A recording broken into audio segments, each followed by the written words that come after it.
우리가 영화나 드라마, 우리가 일상 살아가는 이야기나 또 어린 아이들의 어떤 동화 같은 걸 보면요, 대부분의 소재가 이 선과 악의 대결 구도를 많이 그렇게 그리고 있습니다. 그래서 권선징악이라고 하죠. 선을 권하고 악한 자는 결국 징벌이 되는 것. 이 세상을 살아가면서 대부분은 그렇게 선과 악에 대한 부분을 가지고 우리가 많이 살아가게 됩니다. 전 드라마나 영화 같은 것을 가끔 이렇게 보면은 조금 불편한 생각이 들 때가 있습니다. 그게 뭐냐면요, 분명히 선을 권하고 악을 징벌해야 되는 것을 아는데, 그런 드라마나 영화를 보면 이 주인공은요, 첫 회에만 되게 행복해요. 그리고 시간이 지나면서 갑작스러운 어려운 공경을 당하고 악한 자들에게 온갖 모험과 시험을 들고 죽을 뻔한 고기를 맞이하고, 그래서 원수를 갚는다고 하지만 그렇게 힘들고 어려운 환경 가운데 마지막 회가 되었어야 그때 이제 다시 회복되는 것을 좀 볼 수 있습니다. 그런데요, 악인은 어떻습니까? 악인은요, 처음부터 되게 잘 돼요. 형통하고 원하는 대로 막 잘 되고, 불법 같은 것도 더 악한 일로 덮어서 잘 넘어가고, 그러다가 마지막 회가 되었어야 비로소 그가 심판받고 무너지는 것을 볼 수 있습니다. 전 그런 걸 보면서, 만약 우리가 살아가는 삶이 정말 그 영화와 드라마 같이 이 세상의 삶뿐이라면 어쩌면 그것도 괜찮지 않을까, 그런 생각이 들었습니다. 내가 수십 년 평생 동안 악하게 살았지만 부도 누리고 권력도 누리고 힘도 있고 많은 사람들에게 존경을 받고 뭐 말년에 조금 고생할 수 있겠지만, 이 세상뿐의 삶이라면 내가 오랜 기간 동안 악하다 할지라도 더 많은 걸 누리고 행복하게 살아갈 수 있었다라는 것, 그것도 좀 매력적이지 않습니까? 우리가 살아가는 이 영화와 삶의 모습이 그대로 우리의 삶 가운데 드러내면서 우리는 그렇게 하지 말아야지라고 이야기하고 있지만, 안타깝게도 여전히 우리는 악한 자들이 형통하고 잘 되고 있는 것을 우리는 경험하게 된다라는 것입니다. 흥사단 투명사회운동본부라는 곳에서 2019년에 초중고 학생을 대상으로 설문조사를 했습니다. 그게 뭐냐면, 과연 10억을 너에게 주면 1년 동안 감옥살이를 할 수 있는가? 이제 그게 질문이었어요. 설문조사였는데 초등학생의 23%가 난 가겠다. 중학생이 42%, 고등학생이 57%. 내가 10억 주면 1년 동안 감옥 가겠다. 그렇게 답변을 했다는 거예요. 근데 왜 어른들한테는 하지 않았을까요? 내가 삶이 힘들고 어려운데 나에게 10억을 준다면 1년 감옥? 그래, 감옥 내가 갔다 와서 자녀들이 좀 더 잘 살고 잘 먹고 잘 살 수 있으면 감당하겠다는 사람이 너무나 많지 않을까요? 어떤 사람들은 나는 2년, 3년도 갔다 올 수 있습니다. 나를 보내주십시오. 어쩌면 사람이 너무 지원자가 많아서 제비뽑기를 해야 할 그런 환경에까지 이르지 않을까요? 우리는 그럼에도 불구하고 여전히 선을 행하며 악을 비유하며 살려고 합니다. 그리고 그것이 희망이라는 것도 압니다. 왜 그렇습니까? 우리의 삶은 이 세상의 끝이 아니기 때문입니다. 우리는요, 이 현재 육체를 가지고 살아가는 이 세상 속에 살고 있지만, 정말 눈 깜짝할 사이에 우리의 육체의 삶은 너무나 짧다라는 거죠.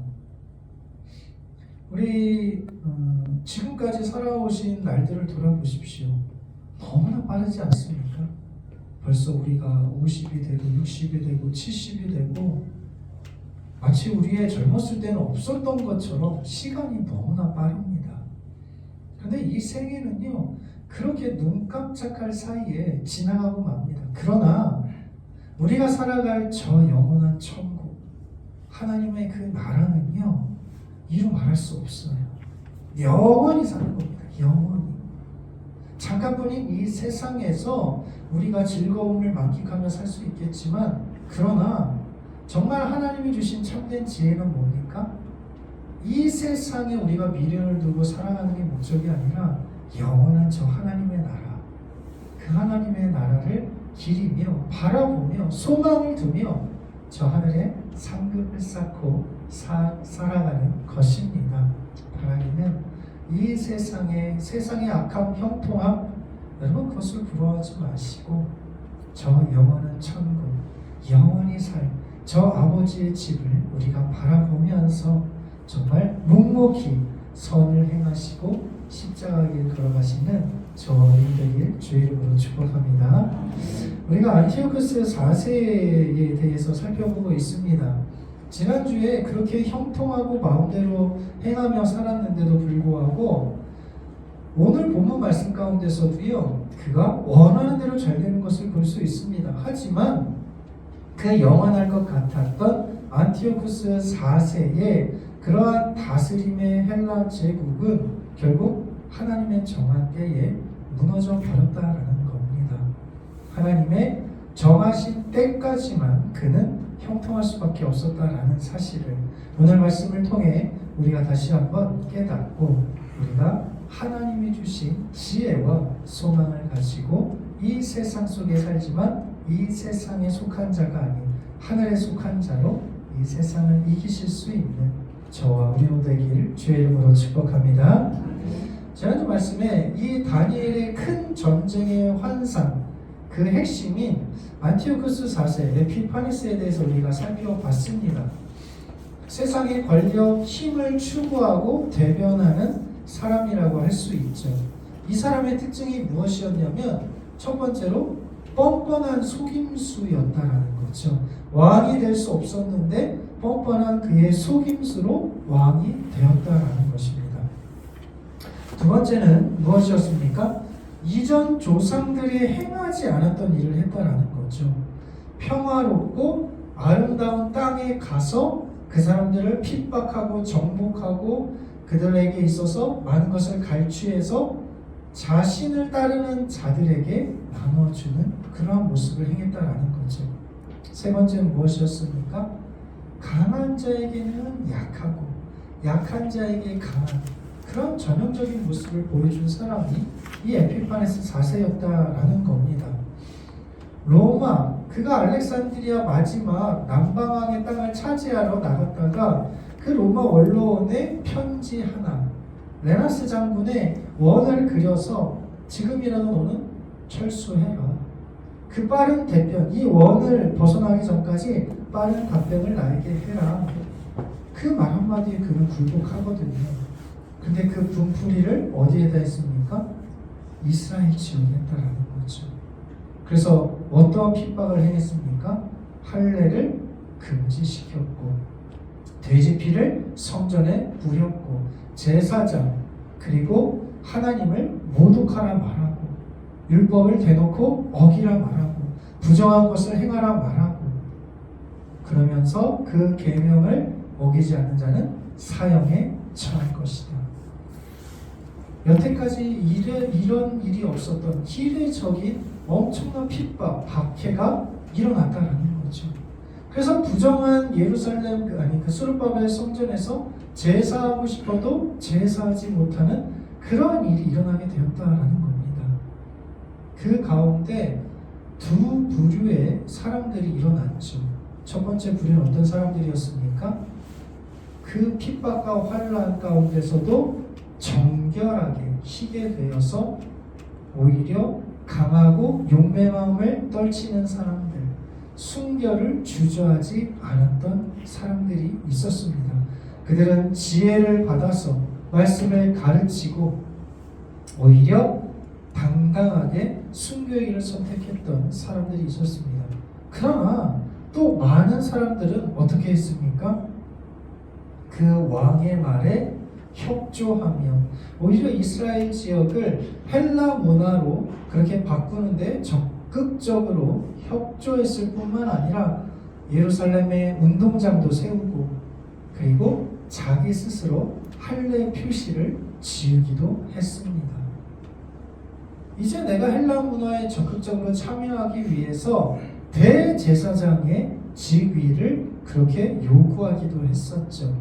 그래서 이때부터 일반 가문의 대제사장의 사람들이 나오게 되었고 한 명이 아니라 이제 여러 명의 대제사장들이 생기는 계기가 되었습니다.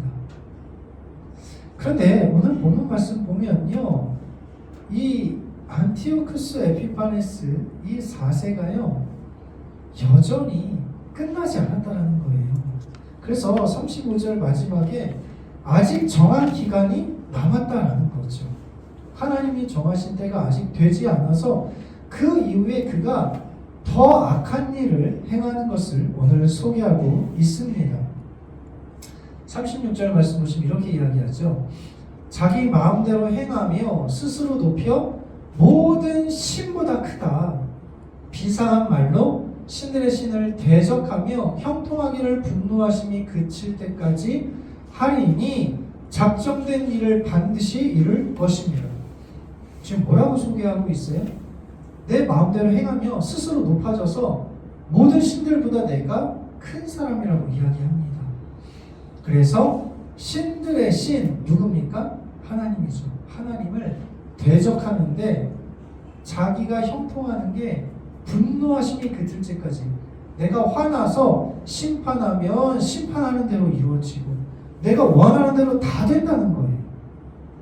안티오쿠스 이 4세가 행하는 대로 마음대로 행하는데 그대로 이루어진다는 거죠. 그래서 그 다음에 37절 38절 말씀 보시면 뭐라고 이야기합니까? 스스로 크다. 조상들의 신들과 여자들이 흠모하는 것을 돌아보지 아니하며 대신에 강한 신을 공경할 것이요 조상들이 알지 못하던 신에게 금은 보석과 보물을 들여 공경할 것이다. 이게 어떤 걸 이야기하냐면 지금 헬라 제국의 주로 섬기는 주 신은요 그리스 로마 신화에 나오는 12신 중에 아폴로였습니다. 이 아폴로는요 예술의 신이에요. 음악, 시, 그리고 활, 어떤 이런 신이거든요. 이게 헬라 제국에 섬겼던 당대의 주된 신이었습니다. 아폴로. 그리고 여인들은 흠모하던 신이 누구냐면 담무스라는 신입니다. 이 담무스는 그림 보는 것처럼 풍요의 신이에요. 계절의 신. 풍성한 수확을 안겨다 주는 신. 그래서 여인들은 이 담무스 신을 되게 숭배하고 섬겼습니다. 풍요를 원했던 거죠. 그런데 에피파네스는 이런 신들을 싫어했어요. 왜요? 그가 원하는 강한 신은 누구냐면 전쟁에 승리를 안겨다 주는 신이 강한 신이라고 생각을 했습니다. 그래서 그가 누구를 제일 우선으로 취한 거예요? 제우스죠. 제우스, 번개의 신, 하늘의 신, 모든 신의 아버지. 그 강한 신이라고 하는 제우스를 섬기는 것을 최우선으로 합니다. 그리고 이제 본인의 이름을 뭐라고 했어요? 에피파네스, 신의 현현, 신이 내려왔다라는 거죠. 이 땅 가운데. 그래서 그가 동전을 만들었는데 어떻게 만들었어요? 앞면에는 자신의 형상을, 뒷면에는 제우스 형상을 만들어 놓습니다. 그래서 자신이 제우스와 동일한 신이라는 거죠. 강한 신, 전쟁에 능한 신. 그게 바로 진정한 신이라는 거예요. 그리고 그 신이 바로 에피파네스 자신입니다. 그것을 그렇게 이야기했습니다. 그래서요 39절 말씀 보시면 이렇게 이야기하죠. 이방신을 힘입어 지금까지 헬라 제국을 열심으로 믿고 섬겼던 주된 신을 버리고 이방신을 힘입어 견고한 산성들을 점령할 것이며 그를 안다 하는 자에게 영광을 더해서 백성을 다스리기도 하고 뇌물을 받고 땅을 나눠주기도 할 것이다. 그를 안다라고 이야기하거든요. 무슨 말이냐면 안티오쿠스 4세 에피파네스를 안다 하는 자, 즉 안티오쿠스 4세를 하늘에서 내려온 신으로 인정하는 자들, 그들에게는 영광을 나눠준다는 거예요. 땅도 나눠주고 권력도 나눠주고 신으로 인정하는 사람들에게. 그게 바로 지금 안티오쿠스 4세가 행했던 만행이라는 것입니다. 근데 여기서 그치지 않아요. 그 다음 보세요. 40절에 보니까 마지막 때가 되면 남방왕이랑 한 번 더 싸움이 일어난다는 거예요. 전쟁이. 그런데 북방왕이 안티오쿠스 4세가 병거와 마병과 많은 배로 회오리 바람처럼 그에게로 마주와서 여러 나라에 침공하여 물이 넘침같이 지나갈 것이다. 마지막 알렉산드리아 지역만 남았던 남방왕을 이 안티오쿠스가 쳐들어가려고 했는데 로마 때문에 못 쳐들어갔잖아요. 그런데 이 남방왕을 다스리던 톨레미 6세가 로마의 기세를 얻고 빼앗긴 땅을 차지하고 싶어서 전쟁을 먼저 겁니다. 이 북방왕에서는 로마 때문에 쳐들어가지 못했는데 먼저 남방왕이 쳐들어오니까 이게 웬 떡이야. 그래서 모든 대군을 가지고 쳐들어갑니다. 그래서 결과 어떻게 됩니까?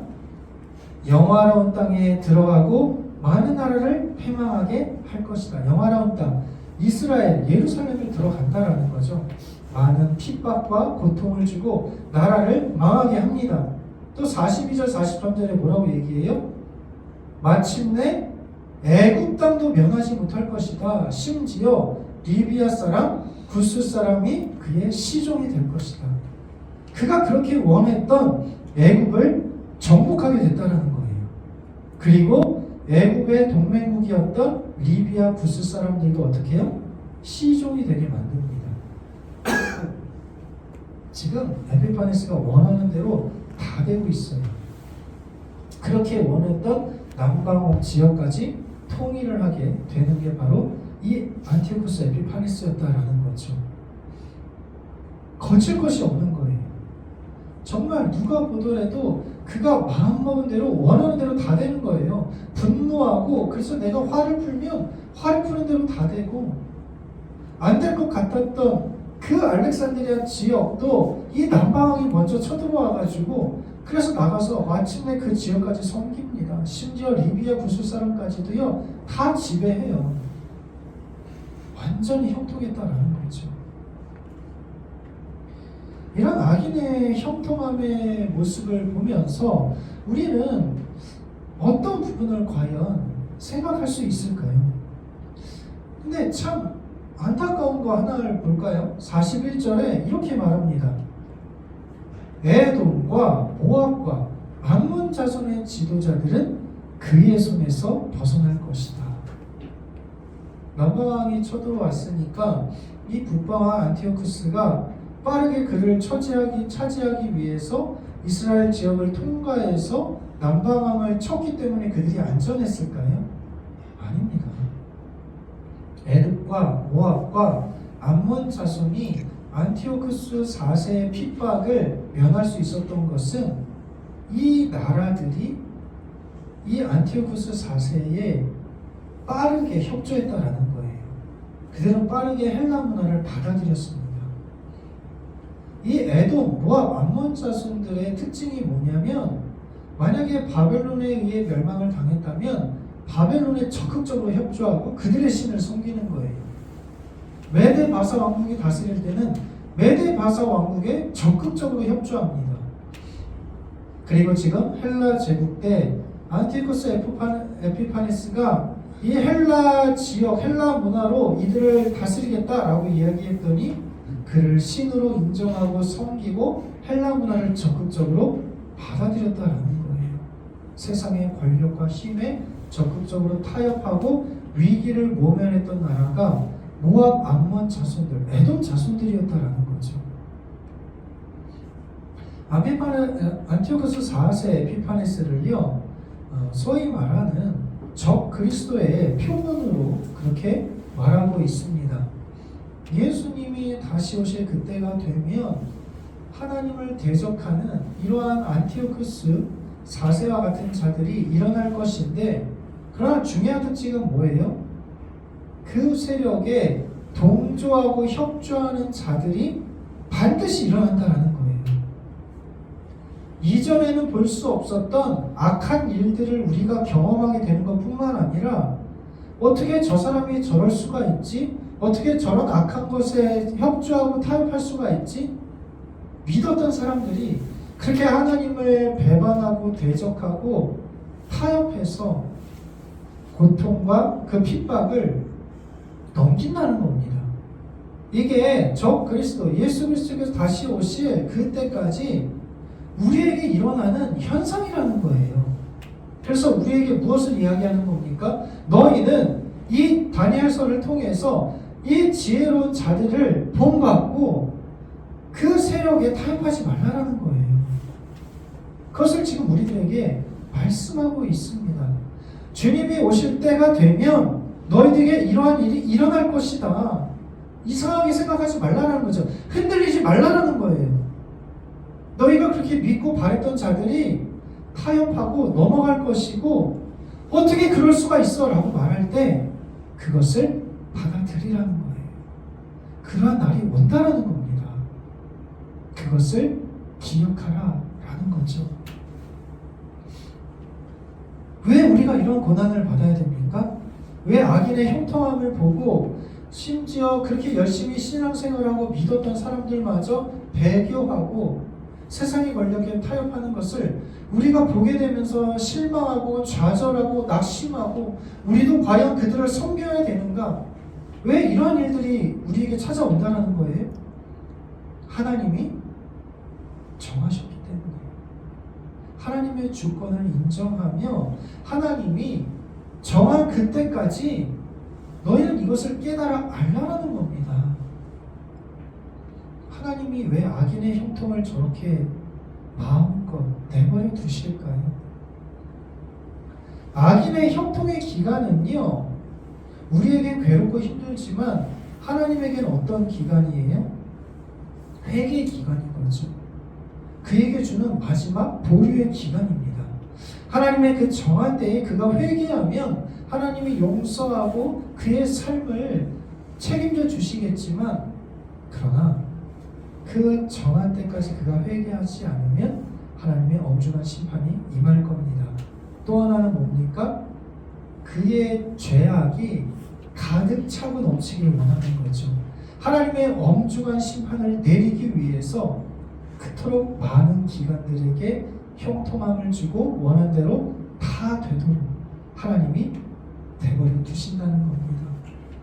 그가 악하면 악할수록 오랜 기간을 그가 그렇게 하나님을 대적할수록 하나님의 심판은요, 더욱더 가혹하고 되돌릴 수 없습니다. 그래서 우리 예수님이 그 날의 징조에 대해서 말씀을 하시죠. 마가복음 13장 21절 23절 말씀 보십시오. 보라, 그리스도가 여기 있다, 보라, 저기 있다 하여도 믿지 말라. 거짓 그리스도들과 거짓 선지자들이 일어나서 이적 기사를 행하여 할 수만 있으면 택하신 자들을 미혹하려 하리라. 너희는 삼가라. 내가 모든 말을 너희에게 미리 말하였노라. 주님이 그렇게 말씀하시는 거예요. 주님이 오실 때가 되면 여기저기 내가 그리스도야, 내가 성령이야, 오늘 얼마나 많습니까? 100명이 넘는 이단들이 우리나라에 있지 않습니까? 근데 그들을 왜 수많은 사람들이 미혹되고 넘어지죠? 그들이 이적을 행해요. 기사를 행해요. 병든 자를 치유해요. 수많은 사람들이 따르고 있습니다. 그거에 넘어간다라는 거죠. 저 사람은 엄청난 부흥을 일으킨 사람이고 수만 명의 사람이 따르니까, 그러니까 그게 진리라고 생각해요. 주님이 말씀하시는 거예요. 미리 너에게 말하노라, 삼가라, 따르지 말라라는 거죠. 그러한 일이 일어날 수 있는 것에 어떻게 그럴 수 있어? 우리는 어떻게 살아야 돼? 미혹되지 말라라는 거예요. 견디라는 겁니다. 그게 우리 주님께서 말세에 주님이 다시 오실 그날 때에 이른 이래의 기간에 우리 가운데 일어날 일들이라는 겁니다. 사랑하는 성도 여러분, 하나님이 정하신 때에, 우리 개개인에게 정하신 때에 우리는 하나님을 믿고 하나님의 자녀가 되게 하지 않았습니까? 다른 많은 사람들에게도요, 하나님의 정하신 때가 있는 거예요. 그 때를 그들이 회개하고 주께 돌아오면 하나님이 용서하시고 하나님의 자녀로 받아주시겠지만, 그러나 그 회개 기간이 끝나는 순간 하나님의 때에 그들이 돌아오지 못하면 영원한 죄와 심판밖에 없더라는 겁니다. 여러분, 악인의 형통함에 대해서 왜 하나님이 살아계시는데 여전히 저들이 저렇게 악한 것을 가지고 형통할 수 있습니까? 주님이 말씀하시죠. 지혜로워라, 미혹에 넘어가지 말라. 당연한 것이야. 그럴 수 있다는 겁니다. 그럼에도 불구하고 이 순결하고 정결하게 순교의 길을 선택했던 우리의 믿음의 선진들을 본받아서 너희들도 그 길을 가라고 우리들에게 미리 말씀하고 가르쳐주고 있습니다. 세상의 유혹에 넘어지지 마시고, 우리에게 이전에 없던 정말 충격적인 일들이 일어난다 할지라도, 믿었던 자가 배교한다 할지라도요, 여러분 그것을 당연하게 받아들이시고 주님의 때가 가까이 왔다라는 것을 깨달으시고 더욱더 주의 말씀 붙잡고 승리하시기를 주의 이름으로 축복합니다. 그렇게 모든 것을 다 얻었어요, 에피파네스가. 그런데 결국 그가 어떤 종말을 맞이하게 됩니까? 44절 말씀 보십시오. 동북에서부터 소문이 이르러 그를 번민하게 함으로 그가 분노하여 나가서 많은 무리를 다 죽이며 멸망시키고자 할 것이다. 그렇게 원했던 이 남방왕의 땅을 그가 차지하게 되었습니다. 이제 끝났다고 생각을 했어요. 그런데 어떤 일이 일어나냐면 동북에 소문이 이르러요. 동쪽과 북쪽에서 이 안티오쿠스 4세를 반역, 쿠데타가 일어나게 됩니다. 그래서 그것을 빨리 진압하기 위해서 안티오쿠스 4세가 다시 나가게 되죠. 45절에 어떠한 일이 일어납니까? 장막 궁전을 바다와 영화롭고 거룩한 사이에 세울 것이다. 바다와 영화롭고 거룩한 산. 그러니까 바다는 이제 지중해를 의미하고요. 거룩한 산은 이제 예루살렘을 의미하겠죠. 그 사이에 장막 궁전을 세워요. 그래서 이스라엘 사람들, 이스라엘 지역도 이제 헬라 문화로 받아들여지고 자신을 신으로 인정하는 그것을 바라보는 거죠. 이제 다 끝났다. 내가 원하는 건 다 이뤘고 이제 내가 장막 궁전에서 평안하게 그들의 존경을 받으며 행복하게 살아야지. 그렇게 생각했다라는 거예요. 그런데 어떤 일이 이루어집니까? 그때에 그에게 종말이 이를 것이며 도와줄 자가 없으리라. 이 도와줄 자가 없다라는 뜻은요, 어떤 누구의 도움이 절대적으로 소용이 없다라는 의미예요. 그러니까 많은 대부분의 학자들은 이 안티오쿠스 4세가 이제 병으로 죽었다는 거죠. 누구도 치료할 수 없고 도와줄 수 없는 질병. 그래서 사도행전 12장에 나오는 헤롯과 동일한 모습으로 보고 있습니다. 사도행전 12장에 보면요, 헤롯이 이 두로와 시돈 지역에 양식해주는 걸 되게 싫어했어요. 그런데 그들이 자꾸 이제 이스라엘 지역에서 대주는 그 양식을 먹고 사니까 그들에게 양식 주는 걸 거부를 했더니 이 헤롯의 침소 맡은 자를 두로와 시돈 사람들이 꼬십니다. 그래가지고 자리를 한번 마련을 하죠. 그래서 그 자리를 마련한 곳에서 헤롯이 연설을 했더니 들어가시는 사람들이 난리가 난 거예요. 이거는 사람의 목소리가 아니야. 신이다. 막 그렇게 추앙하거든요. 그랬더니 이제 헤롯이 어떻게 했습니까? 사도행전 12장 23절 보니까 영광을 하나님께 돌리지 아니함으로 주의 사자가 곧 친히 벌레에게 먹혀 죽으니라. 벌레에게 먹혀 죽였다는 거예요. 저 벌레에게 먹혀 죽였다라는 것은 당시 고대 사회에서 악인들, 도저히 존경할 수 없는 사람들의 추악한 종말을 이야기할 때 벌레에게 먹혀 죽었다라고 이야기합니다. 지금 에피파네스의 종말이 어떻다는 거예요? 저렇게 벌레에게 먹혀 죽은 것만큼 비극적이고 누구도 슬퍼하지 않는 그런 죽음이라는 것을 이야기하고 있습니다.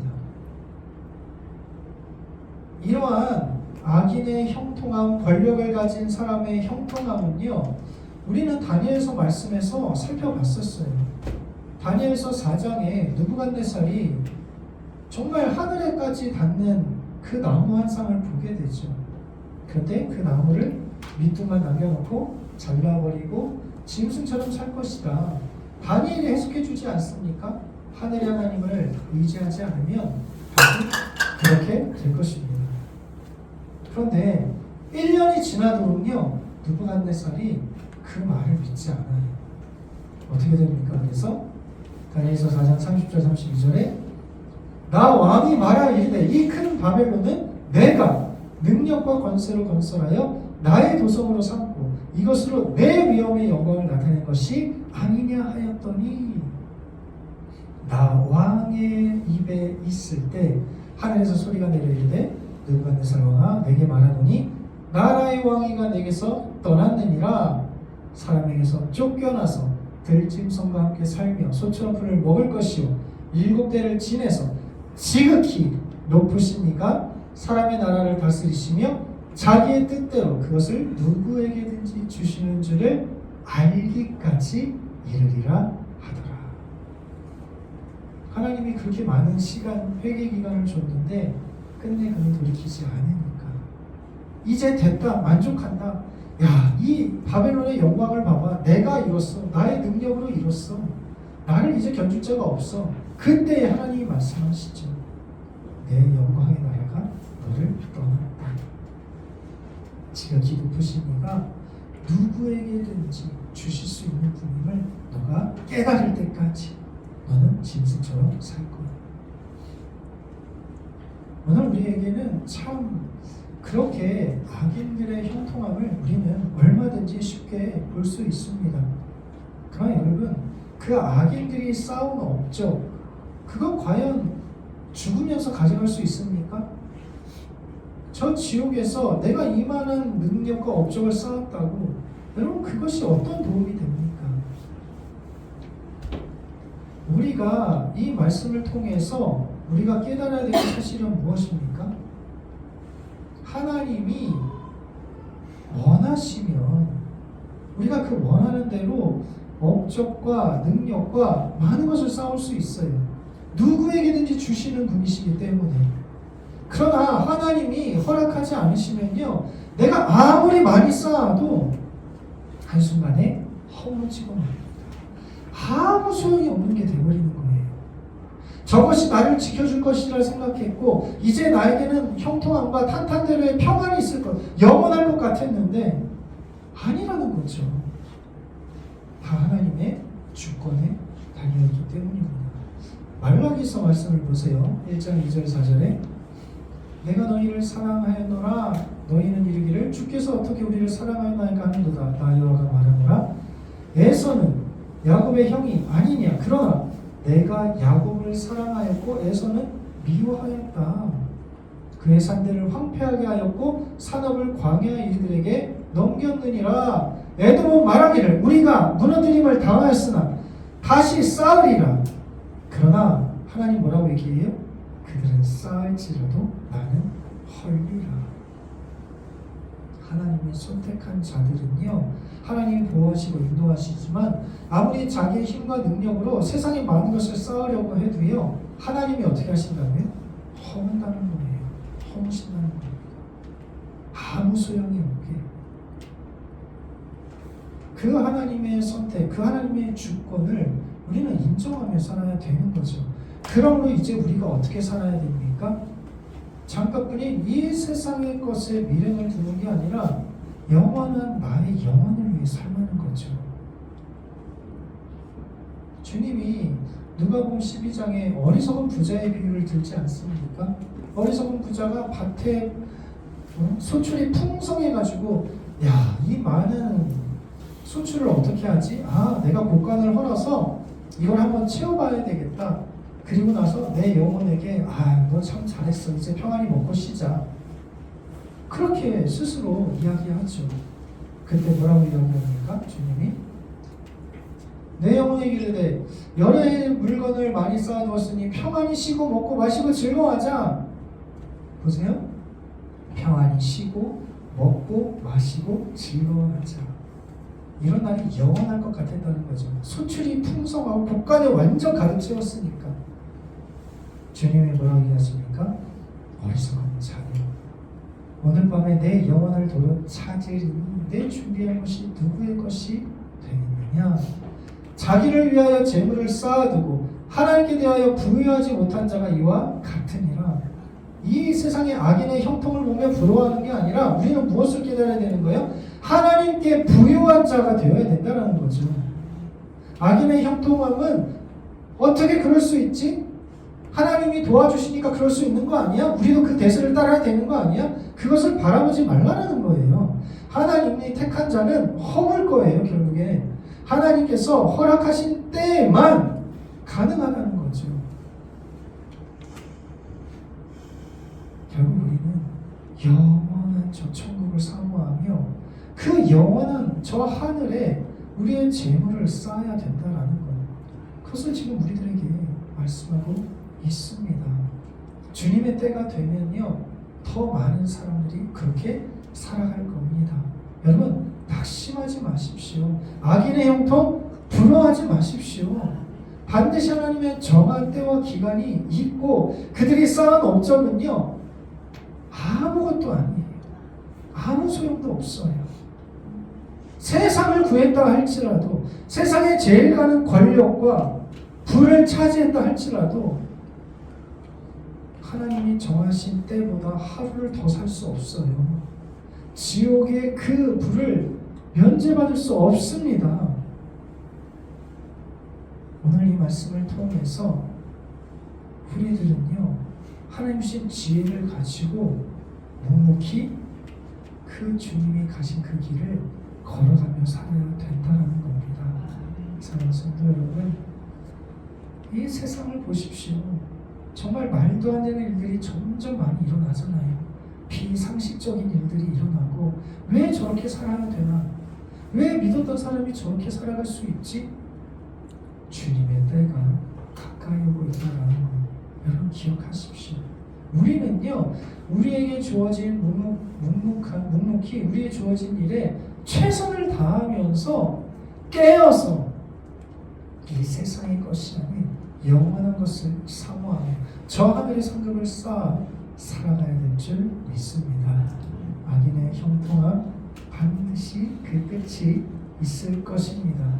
그것을 부러워하기보다, 실족하고 넘어지기보다 주님의 때가 가까이 올 때, 아, 이러한 일들은 당연한 것이구나, 정말 주님이 말씀하신 대로 이루어지고 있구나, 이러한 때 우리는 깨어서 이 세상의 것, 불로 소멸되어 사라지게 될 것을 사모하는 것이 아닌 영원히 불에 타서 없어지지 않는 상급을 하늘에 쌓아서 주님이 기뻐하시는 뜻대로 살아가시고 이 땅에 주신 천국 하나님의 나라를 누리며 이루시며 전파하시며 살아가실 수 있는 저와 여러분에게 주의 이름으로 축복합니다.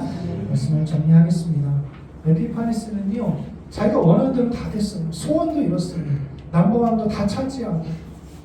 그러나 그렇게 평안하고 행복할 때, 이제 궁전에서 마음껏 쉼을 누리며 살아가고자 할 때 하나님이 그에게 생명을 걷어 가십니다. 그 악인의 형통, 오늘 우리들에게도 여전히 많이 있어요. 그러나 부러워하지 마십시오. 그것은 저 하늘에 아무것도 쌓을 수 없는 그런 악한 것입니다. 비록 힘들지만 이 지혜의 말씀을 깨달아서 우리는 저 영원한 천국에 살 것을 우리가 쌓으며 살아가기를 소망합니다. 주님의 때가 올 때에 어떻게 세상이 그럴 수 있어? 어떻게 믿는 분이 그럴 수 있어? 여러분, 그럴 수 있어요. 그것에 흔들리지 마십시오. 깨어서 말씀을 붙드십시오. 사람을 믿지 마세요. 하나님의 때가 될 때에 정말 그들이 하나님의 엄중한 심판을 받을 것이고 우리는 하늘의 해와 별과 같이 빛나게 해주실 것입니다. 그 십자가의 길을 걸어가시며 승리하실 수 있는 저와 우리 모두의 주의 이름으로 축복합니다.